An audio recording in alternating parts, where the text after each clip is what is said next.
Olá para todo mundo, eu sou a Aline e esse aqui é o meu canal, o Aline os Livros.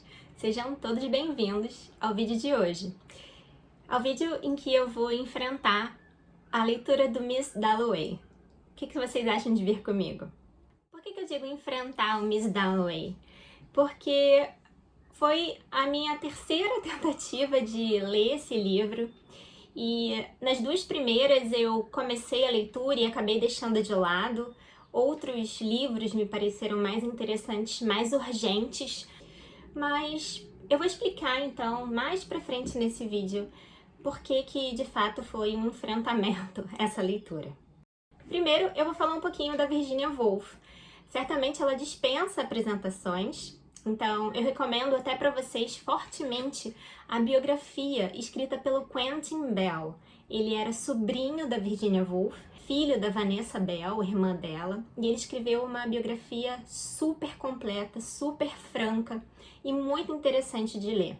Ele faz inclusive paralelos da vida da Virginia com descrições, com uma ambientação dos livros dela, com determinados personagens, com reflexões desses personagens, então é uma biografia super densa e bem completa. O Miss Dalloway foi escrito em 1925, e nessa época a Virginia já era Woolf. Ela já tinha se casado com o Leonard Woolf e já tinha estreado na literatura 10 anos antes. Ela e o marido também já tinham a Hogarth House, que mais tarde vai se tornar a Hogarth Press, que foi a primeira editora a imprimir a tradução das obras completas do Freud para o inglês.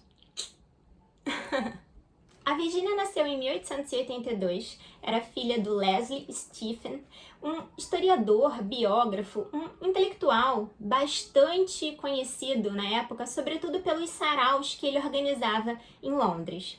Ele recebia a nata da intelectualidade da época na sua própria casa.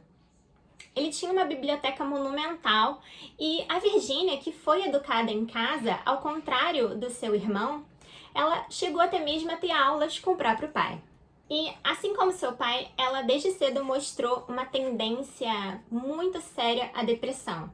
Ela tinha episódios de oscilação de humor, ela se sentia muito estressada por alguns acontecimentos, então desde cedo ela sofreu com esses problemas.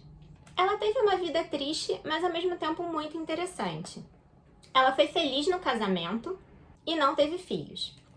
Em 1941, a Virginia encheu os bolsos do casaco de pedras, deixou 2 bilhetes de despedida, um para o marido, Leonard, e o outro para sua irmã, a Vanessa Bell, e se dirigiu até um lago perto da casa deles. Ela entrou no lago, foi afundando e acabou se afogando. Então, a vida dela tem outros episódios muito mais interessantes, muito mais ricos do ponto de vista da sua produção literária, e até mesmo a gente pode pensar em como esses estados subjetivos dela a ajudaram a criar obras bem importantes, mas hoje o foco do meu vídeo vai ser realmente o Miss Dalloway. Eu não vou me dedicar muito à história da Virginia. O Miss Dalloway se abre pra gente com a grande personagem da história, que dá nome ao livro, que é a Clarissa Dalloway, a esposa do Richard Dalloway. Ela é uma socialite, digamos assim, de Londres. A gente está aqui mais ou menos numa época de junho de 1919. Todos aqueles resquícios da Primeira Guerra Mundial ainda estão bem presentes na população. A gente ainda conhece um pouco daquela Londres cinza, com ainda resquícios da era vitoriana. A gente tem então muita essa impressão, sobretudo a partir de certos personagens estrangeiros, como é o caso da Lucrécia, uma italiana. A gente tem essa impressão do descompasso da vida em outros lugares, em outros países como a Itália, um país mais quente, um país mais alegre, e essa Londres tão cinza, tão sisuda, tão rígida, ao mesmo tempo bastante voltada ainda para essa cultura vitoriana. A Clarissa, ela está se preparando para receber muitas pessoas na sua casa naquela noite. O livro todo, ele dura o espaço de um dia, desde a manhã da Clarissa até o fim do dia, quando ela espera os seus convidados. São pessoas muito importantes. Ela mora perto de Westminster, em Londres, então quase sempre há um carro oficial do governo passando e as pessoas ficam comovidas com aquilo, esperando ver algum membro da família real. Então também tem esse elemento, essa ligação com a realeza, essa proximidade é muito presente aqui na história. E a Clarissa então sai nesse dia para comprar flores. E quando ela sai para comprar flores, a vida de Londres se abre para nós. Então a gente vai ter alguns satélites nessa saída da Clarissa, satélites que tem a ver com os personagens e com aspectos da história, da loucura, das tragédias, da guerra, aspectos que a Virginia Woolf vai abordar no seu livro através da experiência de determinados personagens e, sobretudo, através da experiência da lembrança desses personagens. É muito interessante como o livro todo gira em torno do passado das pessoas que estão ali. Não só do passado da Clarissa, de alguns amigos próximos, mas também de personagens que têm apenas uma ligação muito distante com a Clarissa. É interessante a presença desses personagens, desses satélites ali naquele universo que se abre para nós, porque são personagens aparentemente irreconciliáveis, mas que aparecem ali coexistindo naquela realidade daquele dia. É impressionante a gente ver a história da Clarice e da sua família com a história, por exemplo, do casal Septimus e Lucrécia. E apesar da personagem da Clarissa ter tudo para ser aquela que vai encarnar o alter ego da Virginia Woolf, existem pedaços da Virginia, da sua experiência, em alguns personagens. Parece que a Clarissa, por mais que fisicamente se pareça com a Virginia Woolf na época, uma mulher de 50 e poucos anos, que já tem os cabelos brancos pela doença, a Clarissa tem uma filha, Elizabeth, de 17 anos, e ela tem um casamento meio estremecido com o Richard. Eles já não dormem mais no mesmo quarto. O Richard tem uma vida... Ele tem um cargo público, ele tem uma vida relativamente independente. E a Clarissa, ela fica mais restrita a essas atividades sociais, receber as pessoas, receber aquelas pessoas que possam ser importantes para a atividade do marido dela, pessoas que são importantes de uma forma geral, aquele círculo ao qual ela pertence. O livro é escrito em terceira pessoa, mas ao mesmo tempo parece que existe um olhar muito profundo, através do qual esse narrador observa cada um dos personagens. É como se ele observasse muito mais do que aquele passado, aquela história biográfica de cada personagem, ele observa a própria lembrança que cada personagem tem do seu próprio passado. Então, vendo a Lucrécia e o Septimus, a gente vai conhecer a história de uma esposa italiana que tinha ido viver em Londres. Ela conheceu o Septimus, que serviu ao exército na Primeira Guerra Mundial. Ele voltou com um trauma de guerra muito forte. Ele tem vários delírios com o Evans, que foi um amigo, um combatente que lutou ao seu lado e que morreu na guerra. Então, esses personagens vão ser marcados desde o início do livro até o final por essa urgência da Lucrécia entender o que está acontecendo com Septimus e conseguir algum médico que consiga ajudá-lo. Ele tentou suicídio mais de 2 vezes e a Lucrécia, então, ela fica, de certo modo, orbitando em volta desse delírio do Septimus para tentar entender o que está acontecendo e ajudá-lo. E, ao mesmo tempo, ela se ressente muito da escolha de vida que ela fez, de ter abandonado a sua vida na Itália, a loja que ela e a família tinham de chapéus, aquela vida mais alegre, mais colorida, abandonar tudo isso por amor e, no entanto, ao chegar aqui, ela se sente extremamente solitária com o Septimus. Eles não têm filhos e isso é algo que incomoda bastante a Lucrécia. Há grandes passagens na história em que a gente conhece bem a fundo os delírios do Septimus. E são partes muito, muito, muito difíceis, são partes pesadas. Então, é um livro em que há esse horizonte da festa, mas chega um determinado momento que a gente se pergunta qual é a importância dessa festa na história. E até mesmo qual é a importância da personagem da Clarissa dentro de tantos outros meandros, de tantos outros temas importantes que estão em questionamento apenas ali, nesse universo do Septimus e da Lucrécia. Ao voltar para casa e começar a costurar o seu vestido verde, a Clarissa fica então observando as suas funcionárias realizarem todo aquele trabalho de preparação da recepção e ela recebe a visita de um grande amigo, amor do passado, o Peter Walsh. Ele teve um flerte com a Clarissa no passado. Muitos dos amigos que eles tinham em comum achavam que eles iriam se casar, mas para surpresa geral, a Clarissa escolheu um homem completamente diferente do Peter. Ela escolheu Richard, que era uma pessoa mais centrada, rica talvez, e ao mesmo tempo mais desinteressante. Era um cara comum.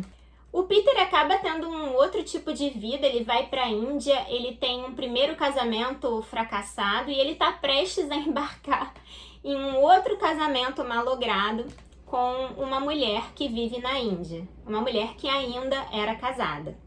Imagino que o livro deva ter causado, com relação a esse aspecto do divórcio, um certo mal-estar na época, mas esse tema, eu acho que hoje em dia para nós é o que menos causa surpresa.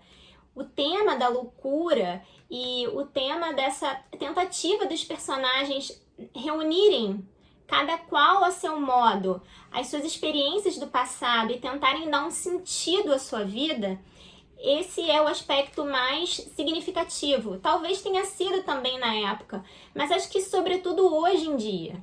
É um aspecto atemporal. Essa tentativa de dar significado, de construir uma história a partir dessas cenas do passado, dessas fotografias do passado que cada um tem de si mesmo.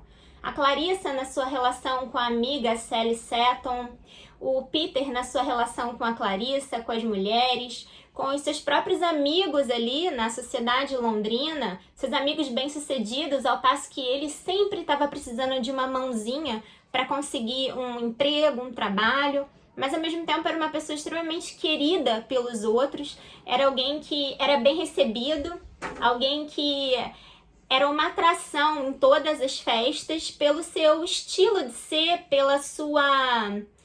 por aquilo que ele tinha de excêntrico, de diferente, como se ele fosse realmente uma atração, um personagem dentro daquela reunião de pessoas. Nós também vamos conhecer a relação bastante incômoda para Clarissa da sua filha com uma professora de história, que acabou convertendo a religiosidade extrema. Então, a gente vai ter ali esse par Elizabeth Miss Kilman, que vai ser também uma espécie de ligação bastante esquisita para Clarissa. Ela tem uma certa pena dessa mulher, que parece bem pobre, que parece ter conseguido seus conhecimentos, e o pouco que ela tem com muito esforço, mas é alguém que traz uma certa dualidade, que desperta na Clarissa uma ambivalência. Ela tem pena e ao mesmo tempo ódio da mulher, porque essa mulher consegue se aproximar da sua filha muito mais do que ela própria. Em muitos momentos eu achei que essa festa não aconteceria.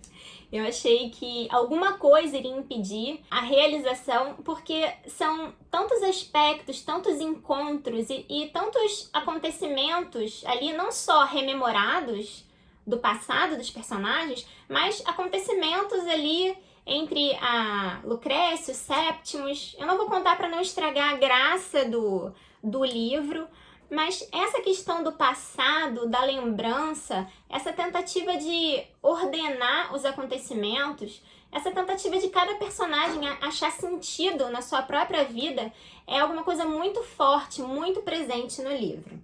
E aí vocês devem querer saber, a festa acontece ou não acontece? A festa acontece. O Peter Walsh vai à festa, mas no final da festa existe uma cena que vocês podem interpretar de formas diferentes. Talvez vocês interpretem aquilo como uma abertura, como uma saída da Clarissa daquele mundo supostamente medíocre, cinza. Mas talvez seja simplesmente um final de festa, com uma simples despedida. Mas não achem aqui que eu contei, que eu dei spoiler do livro.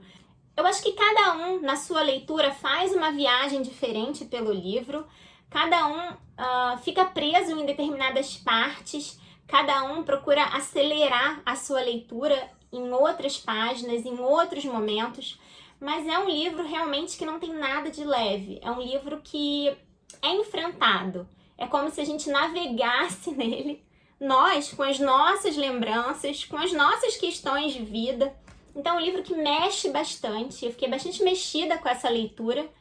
E espero que vocês leiam, que vocês gostem, que vocês não sofram muito com a história, principalmente com a história do Septimus, mas eu acho que verdadeiramente merece ser lido. É um livro... na verdade, a primeira vez, eu acho, que eu faço uma resenha sobre um livro da Virginia Woolf, mas eu espero poder fazer de outros livros na medida do possível. Não são livros que a gente possa ler assim um por mês, porque são pesados. Mas eu espero poder trazer mais desse universo da Virginia Woolf. Esse universo tão delicado e ao mesmo tempo tão avassalador, tão violento.